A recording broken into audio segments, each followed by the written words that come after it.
Hi everyone, आप सभी का एक बार फिर से एजुकेशनल चैनल में स्वागत है। और आज की वीडियो में हम आपके साथ डिस्कस कर रहे हैं आपके द्वारा पूछे जाने वाले एक महत्वपूर्ण क्वेश्चन के ऊपर, जो आपके द्वारा पूछा जाता रहता है कि सर हमारे जेआरएफ की वैलिडिटी जो है वो ख़त्म होने वाली है और अभी तक किसी भी विश्वविद्यालय में हमें पीएचडी में एडमिशन नहीं मिल पाया है, तो सर हम क्या करें।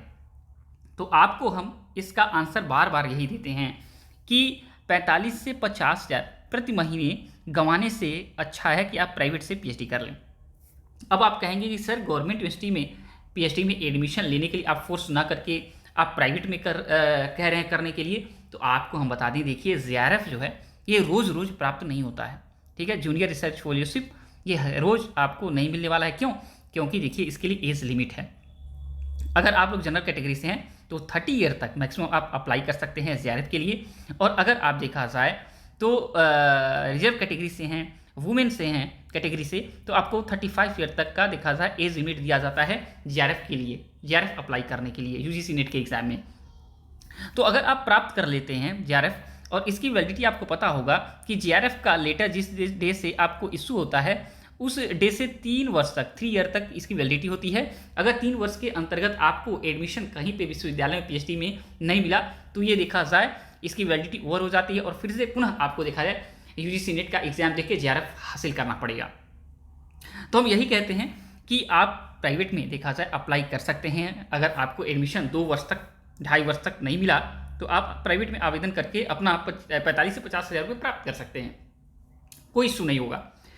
और इससे आपके देखा जाए आगे के असिस्टेंट प्रोफेसर बनने के लिए और आपके प्रमोशन के लिए जो पीएचडी इंपॉर्टेंट पड़ता है, वैसे आपके नेट तो क्वालिफाई हो गए हैं, आप जेआरएफ जैसे ही आपने जेआरएफ क्वालिफाई किया नेट क्वालिफाई हो गए हैं, असिस्टेंटशिप क्वालिफाई कर गए हैं, तो आपको कोई दिक्कत नहीं है कि हम पीएचडी सिर्फ गवर्नमेंट से करें तो ही हमारा सुनहरा भविष्य होगा। बिल्कुल नहीं। आप देखा जाए नेट के आधार पे असिस्टेंट प्रोफेसर के लिए अप्लाई करिए और पीएचडी जब कंप्लीट हो जाएगा तो आप देखा जाए एसआरएफ माफ़ करिएगा असिस्टेंट प्रोफेसर के बाद एसोसिएट प्रोफेसर और प्रोफेसर तक आराम से देखा जाए आप आगे बढ़ जाएंगे, कोई समस्या नहीं होगी।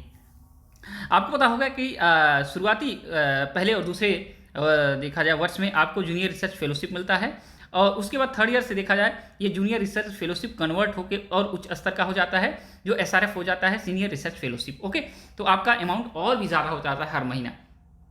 तो प्राइवेट सेक्टर में अगर आप देखा जाए तो एडमिशन मैक्सिमम देखा जाए 1 लाख ईयर तक आपका पड़ सकता है पीएचडी में, लेकिन अगर 45 से 50 हज़ार हर महीने मिल रहा है तो 2 महीने का देखा जाए अगर आप पैसा दे देंगे विश्वविद्यालय को तो आपका देखा जाए 10 महीने का पैसा आपके पास सेफ हो जाएगा। ठीक है, तो ऐसा मत करिए कि अपना जेआरएफ गवा दीजिए, अप्लाई कर लीजिए प्राइवेट विश्वविद्यालय में, क्योंकि प्राइवेट विश्वविद्यालय की तरफ लोग जाना नहीं चाहते हैं। उनको लगता है कि उनका फेलोशिप मिलेगा नहीं, उनका फेलोशिप सुरक्षित नहीं रहेगा। आपको बता दें कि यूजीसी के द्वारा फेलोशिप दिया जाता है, ना कि किसी विश्वविद्यालय के द्वारा। तो यूजीसी आपकी फेलोशिप देगी आपके पीएचडी करने के साथ ही, तो कहीं से भी पीएचडी करेंगे आपका जूनियर रिसर्च का फेलोशिप जो का अमाउंट जो है वो आपको मिलता रहेगा, कोई भी समस्या नहीं आने वाली है। ठीक है, तो आप लोग निश्चित तौर पर ये ध्यान में रख लीजिए, अपने जहन में रख लीजिए कि अगर आप जेआरएफ हो जाते हैं या जेआरएफ के लिए तैयारी कर रहे हैं तो ये रूल आप फॉलो कर लीजिएगा, आपका फ्यूचर ब्राइट होगा, कोई समस्या नहीं होने वाली। ओके, तो आज की वीडियो इतने जुड़ा हो, कोई भी क्वेश्चन आप पूछना चाहते हैं पूछ सकते हैं, और जब तक नेक्स्ट वीडियो नेक्स्ट अपडेट नहीं आते हैं, सच वॉचिंग एजुकेशनल चैनल, और आप सभी का दिन बहुत बहुत शुभ हो।